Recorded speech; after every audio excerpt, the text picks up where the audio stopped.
Where's that presentation you need for your boss? Slack? Email? Drive? Lost, like your sanity, after wasting hours searching 76 tabs. Your work tools shouldn't take so much work. Dropbox Dash finds what you need fast across all your work apps, so you can focus on what matters.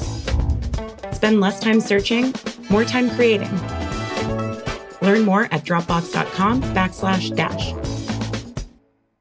The number one selling product of its kind with over 20 years of research and innovation. Botox Cosmetic, onabotulinum toxin A, is a prescription medicine used to temporarily make moderate to severe frown lines, crow's feet, and forehead lines look better in adults. Effects of Botox Cosmetic may spread hours to weeks after injection, causing serious symptoms. Alert your doctor right away as difficulty swallowing, speaking, breathing, eye problems, or muscle weakness may be a sign of a life-threatening condition. Patients with these conditions before injection are at highest risk. Don't receive Botox Cosmetic if you have a skin infection. Side effects may include allergic reactions, injection site pain, headache, eyebrow and eyelid drooping, and eyelid swelling. Allergic reactions can include rash, welts, asthma symptoms, and dizziness. Tell your doctor about medical history, muscle or nerve conditions including ALS or Lou Gehrig's disease, myasthenia gravis, or Lambert-Eaton syndrome and medications, including botulinum toxins, as these may increase the risk of serious side effects. For full safety information, visit BotoxCosmetic.com or call 877-351-0300. See for yourself at BotoxCosmetic.com. Choice Hotels get you more for your money so you can maximize any road trip. Like with the road trippers we see here in their natural habitat, the breakfast area at a Comfort Inn. Here's a dad teaching his son how to make waffles. Fluffy, golden waffles. There's a mom making sure her daughter eats some fruit to avoid the "I'm hungry" from the back seat. And a sibling standoff over the last muffin. This is the cycle of vacation maximizationing in all its glory. Check into more. Book direct at choicehotels.com. Hi, welcome to IKEA. This is my college campus. Correct, but I see you're on IKEA.com ordering some college items. My daughter's room is pretty bare. We need a lamp, some comfy pillows, her favorite stuffy. Dad! With pickup options, we've got what you need to conveniently order IKEA. Literally anywhere. Sweet. More time for gaming. And studying. Wait, where are you going now? Got to show the ultimate Frisbee team how easy it is to order from IKEA. Get IKEA whenever, wherever, however you want. Choose from thousands of pickup locations, affordable delivery options, and more. This episode is brought to you by Indeed. When your computer breaks, you don't wait for it to magically start working again. You fix the problem. So why wait to hire the people your company desperately needs? Use Indeed's sponsored jobs to hire top talent fast. And even better, you only pay for results. There's no need to wait. Speed up your hiring with a $75 sponsored job credit at Indeed.com/podcast. Terms and conditions apply. Make your next move with American Express Business Platinum. Earn 5 times membership rewards points on flights and prepaid hotels booked on AmexTravel.com. And with a welcome offer of 150,000 points after you spend $20,000 on purchases on the card within your first 3 months of membership, your business can soar to new heights. Terms apply.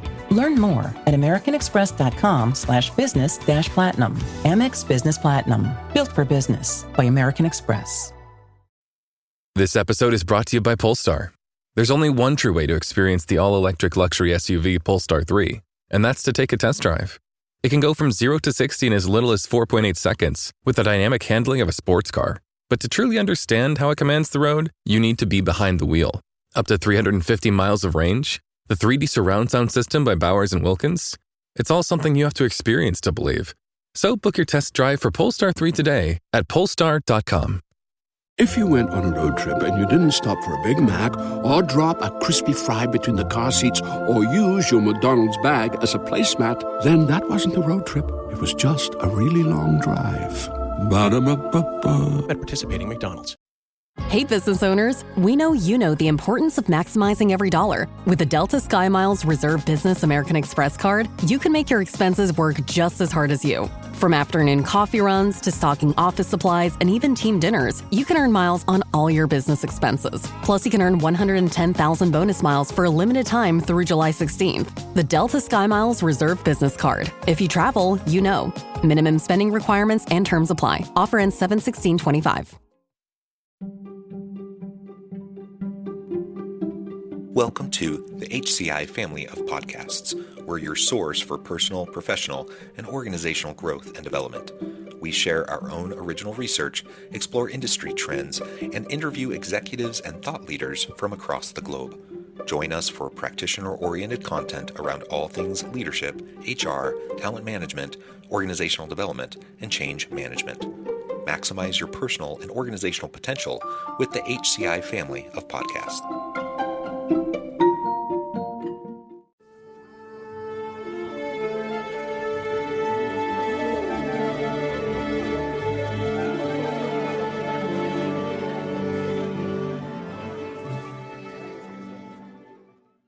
Aanandha Sharurajah, welcome to the conversation today. Thank you, John. It's a pleasure to be with you. You're joining us from Singapore. I'm south of Salt Lake City in Utah in the United States. And today we're going to be talking about your recent book, Stroke of Gratitude: How to Find Truth, Love, and Happiness in Healing After a Health Crisis. I think the world is in need of a much bigger dose of gratitude, generally speaking. I think all of us would be happier if we could look on the bright side and look for the things to be grateful for, both at work and at home and in our communities. But that can be challenging, especially because people have legitimate traumas. People have health crises. They have family relational crises. They have workplace crises. All of that is real. And we don't want to sweep it under the rug, and we don't want to just pretend like everything's fine, but looking for, amidst the adversity, looking for the things to be grateful for can be a really great, healthy practice. So that's what we're going to be exploring together today. As we get started, I wanted to share Aanandha's bio with everybody. When Aanandha moved to Singapore from Malaysia as a young man, he only had a few dollars in his pocket and big dreams to keep him going. Fast forward a few decades, and he found himself running one of the largest spas in Singapore, bringing in $35 million a year. The only problem, his stress levels were through the roof. After debilitating stress-related stroke left him paralyzed, he realized he had to change the way he lived his life, but knew only one thing for certain: he would never give up. It's a really compelling personal story. Thank you so much for joining me. We're going to unpack that and explore this together today. Before we dive on in, anything you would like to highlight by way of your background or personal context, and then we'll just get started. Yes, first of all, I'd like to thank you for your invitation. It's really nice for me to be invited to a top podcast like yours. And I just wanted to say that the past 11 and a half years, I have been going through trying to do much to educate people about the importance of health. Hey, it's Ryan Reynolds here from Mint Mobile. Now, I was looking for fun ways to tell you that Mint's offer of unlimited premium wireless for $15 a month is back. So I thought it would be fun if we made $15 bills. But it turns out that's very illegal. So there goes my big idea for the commercial. Give it a try at mintmobile.com/switch. Upfront payment of $45 for 3-month plan, equivalent to $15 per month required. New customer offer for first 3 months only. Speed slow after 35 gigabytes if network's busy. Taxes and fees extra. See mintmobile.com. And I feel that I had the stroke. There was a reason that I needed to tell the story of and to come up with this book because there are lots of things that we sometimes don't take for granted, and health is very important. And I learned a lesson, but it's a lesson that has helped me understand that I have a story to tell the world, that health is the most important thing, John. Yeah, absolutely. And I'm really glad that health and wellness in the workplace has become more of a hot topic recently, really in recent years, largely due to the pandemic. I mean, certainly wellness programs were a thing pre-pandemic, but I'm not sure how committed organizations really were towards the physical and mental health of their employees, but the pandemic really shone a light on that. And we realized not only was burnout a big deal, but all sorts of related mental health challenges, physical health conditions, all of that became, pushed to the forefront for organizational leaders. And so we're talking about it way more now than I think we were even 4 or 5 years ago, which is a good thing. The challenge is we still have a lot of work to do. We still have a lot of improvements to make in the workplace to make sure that we're prioritizing health. Like you said, you've had great career success and a fantastic motivational story in and of itself, from a pull yourself up by the bootstraps kind of, work hard, find success kind of a point of view, but also at what cost, right? Like there's only so much you can do. And that's why, I don't like the term pull yourself up by the bootstraps because first of all, I think most people work pretty hard. Some people don't, but Yeah. most people do, Yes. and we all have different layers of privilege. And so, me pulling myself up by the bootstraps probably looks different than you pulling yourself up by the bootstraps, and Yes. every other person. And so, it's a cliche we often use. I'm all for tenacity. I'm all for grit. I'm all for people working hard, but not to the extent where you're not sleeping, where you're not having a healthy life work harmony and balance, where things are integrated well in a way that's healthy and sustainable. And that, I think that's what you were finding: great career success, but also realizing that it's not, you weren't on a sustainable track, and ultimately it caused you, some major health issues. So why don't we start there and talk more about the stroke that you experienced, what kind of led up to it, what the causes were and weren't, and then we can start to go from there. Okay. Thank you, John. Basically, I was a very healthy person, and no one knew, no one felt that I would have a stroke. But what happened, John, just 6 months before my stroke, that's in January 20, 2012, I was facing a stressful situation with partnership that I brought into my company. And this caused me a lot of stress. And I was only sleeping about 4 hours a day, 6 months before the stroke. And I only realized, John, that my pressure had gone up when I was unfortunately in the ambulance after my stroke. When the ambulance crew, I could hear them say that my pressure was really high, but that was too late, unfortunately. So for me, right, it's just 6 months of stressful situation that caused the increase in my pressure that caused the stroke. Yeah, and like you said, lack of sleep, that's going to take Yes. its toll. Obviously, stress and anxiety contribute to that lack of sleep, and then there's a bit of a spiral effect when you're not getting enough sleep. Blood pressure was an issue, of course. I imagine there were a variety of health-related issues that started in that 6 months to manifest. Yeah. And it's just so hard because so many of us find ourselves, we get sucked into kind of the day-to-day grind of whatever we're doing. We're Yes. passionate about what we're doing. We have people depending on us, so we want to deliver. All of those things, those aren't bad things. But if we can't do it, you know, with moderation in measured amounts, we simply can't sustain it. And while there are people, I've heard of people who can consistently get 3 to 4 hours of sleep a night and function at a high level. That's not how the human body and the human brain were meant to work. And I Yeah. think if people can function that way, I think that's the super rare exception. Most people really need 7 to 8 hours of sleep, good sleep a night. You need to exercise, you need to have a good diet, you need to have meditative, self-reflective mindfulness practices. You have to do these things consistently, and if you don't, pretty soon you will find yourself overwhelmed. And it may be burnout, but it could it could elevate to the standpoint of more serious health conditions like a stroke or a heart attack or debilitating anxiety or whatever the case may be. Tell us what you did about it. So once you have this event, this stroke, you get rushed to the hospital. What changed for you professionally and in your personal life after the stroke? And Yeah. what would you have done differently leading up to it if you had known that it was coming? Yes. What happened? I was lucky that my wife had joined me just 10 years before that. So she was able to take over running the company. And for me, the first 3 months was the most difficult.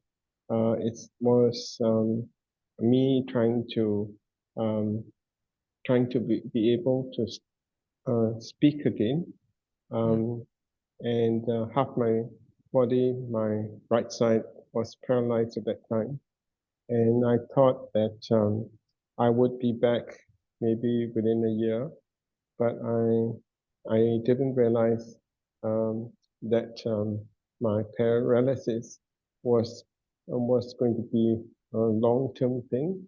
But I I was always positive about my recovery, and in the 3 months, I was able to slowly learn how to speak again, and we I was lucky that I was covered by insurance, so I would have uh, twice a day speech therapy and twice a day physiotherapy as well as occupational therapy. And it was lucky that I had this um, insurance, which allowed me to get the kind of medical services that I would otherwise not be able to afford. And so I was lucky that within 3 months, I was able to leave the hospital and recover at home. But because mine was serious stroke, now it's 11 and a half years since that date, and I'm still working very hard to try and get some um, um, mobility in my hands and legs again, John. Yeah, even this many years later. So the serious nature of something like a stroke, we shouldn't downplay it or diminish it, right? It really has tremendous long-term effects. And I think employers need to be very mindful of this. Like we, as organizational leaders, need to be very proactively protecting our people from a workload that produces this kind of an outcome, right? So often leaders talk about wanting to get more out of their employees, squeeze every ounce of productivity out of somebody. They can work long hours, they can work late, they can work weekends, etc. And a lot of times those leaders are put up as like examples of excellent leaders, and that is something that is a norm, a cultural component that needs to change. That's not evidence of a good leader. That's evidence of somebody who steps on people to make themselves look good, to get the organization ahead, or to make themselves more money or whatever. And at what cost? You end up stepping on people. You end up hurting people. Well, in the long run, I think it also hurts the organization. Certainly in the short run, you might be able to get away with it. But far too often, leaders are so focused on performance and productivity, which are important. Don't get me wrong. We need to have good, effective, efficient, productive organizations and teams bringing value to the market. Otherwise, we're not going to exist as an organization. But there needs to be a healthy balance, and we need to make sure that we're protecting our people. So if we see someone working every weekend, we see someone putting in way too many hours during the week, we see someone getting burdened down, the signs of burnout, anxiety, having other health conditions, that we step in and we encourage them to take time off, take a vacation, take a personal day, reduce their hours, delegate some of their responsibilities, whatever, just to make sure that that person or those people who are experiencing those things can be, not only healthy, but if you're more healthy, then you are contributing to your team more. I mean, talk about like the long-term recovery that you experienced.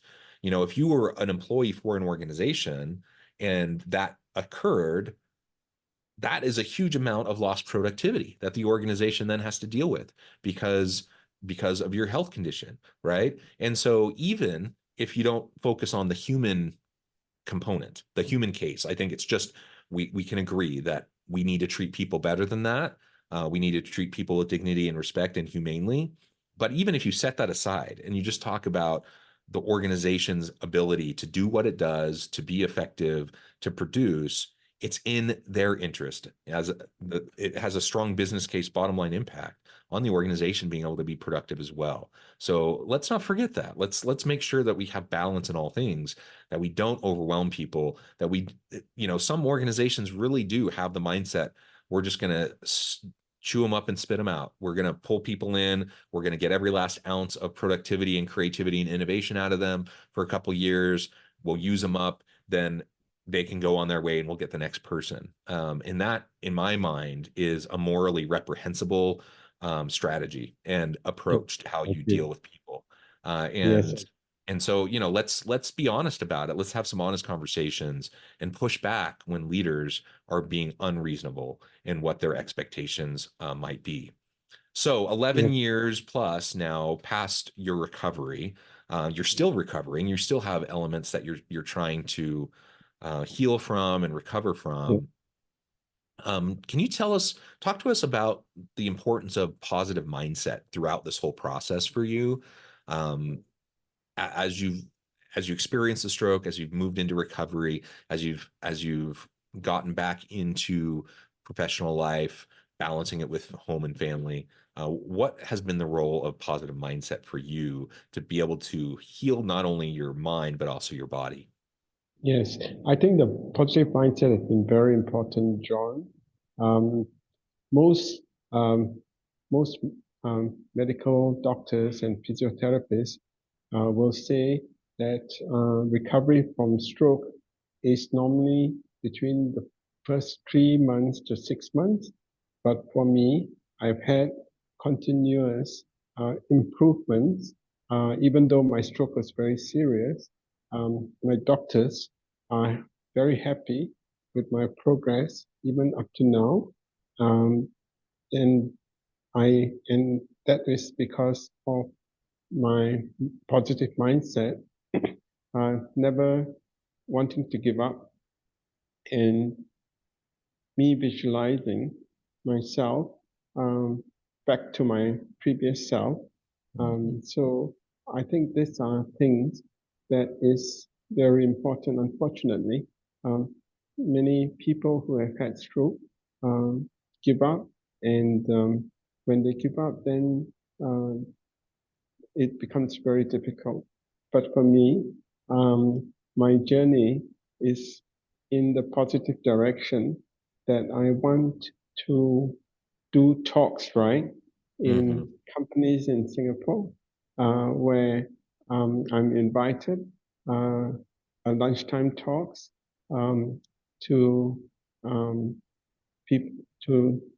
people can know how I could have avoided the stroke, and this is what is something that I'm very interested to be part of.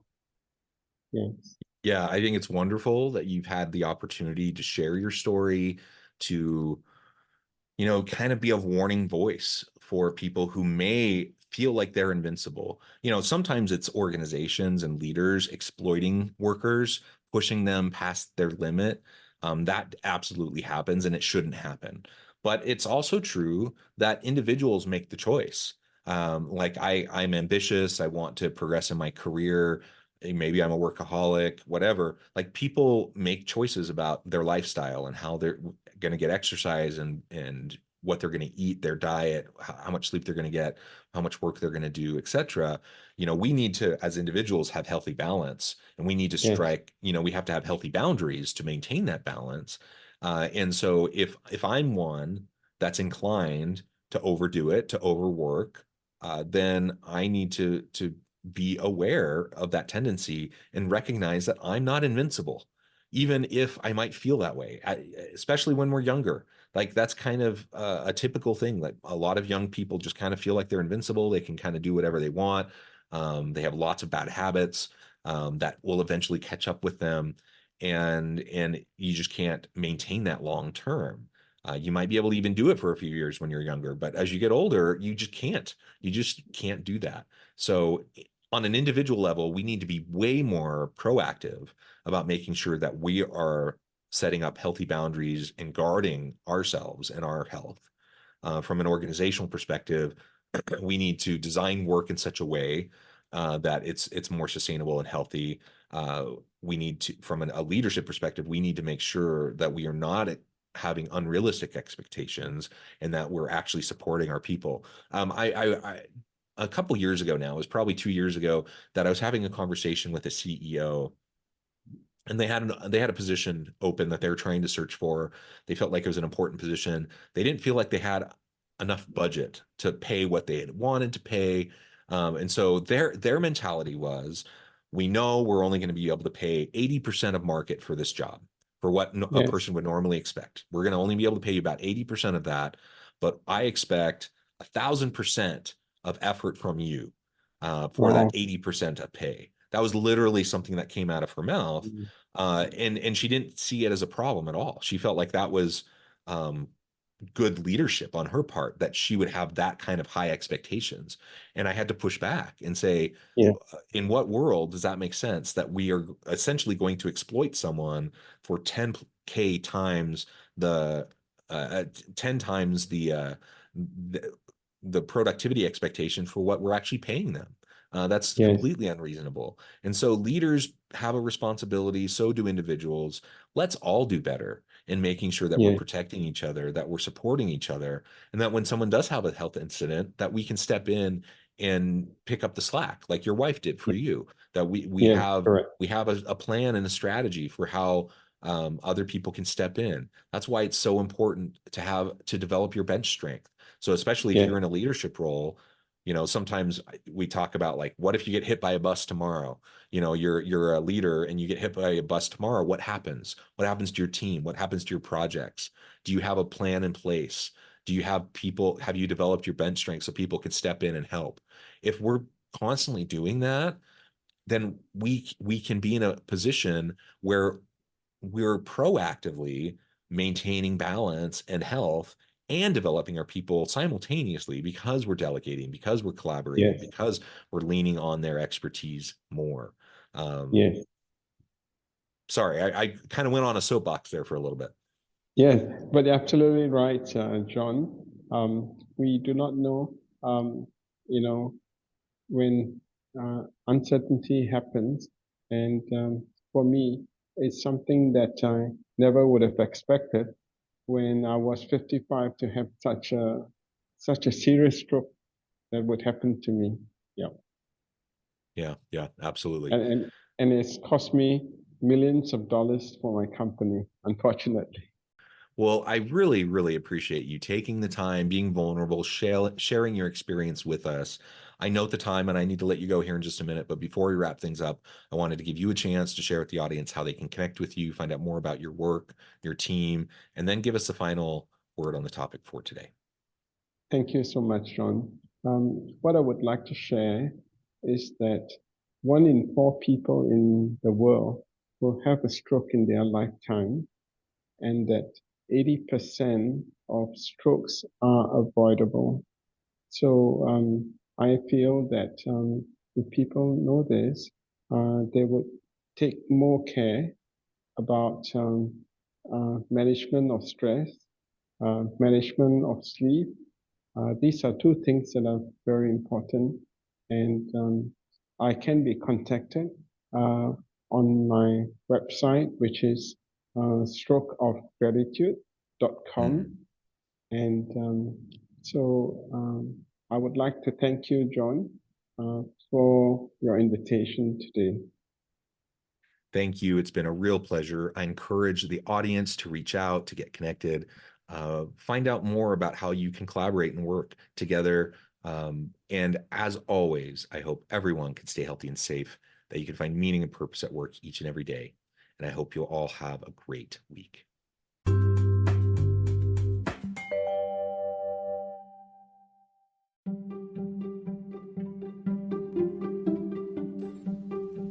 Thanks for joining us for this episode of the podcast. We hope you stay healthy and safe, and please join us again soon.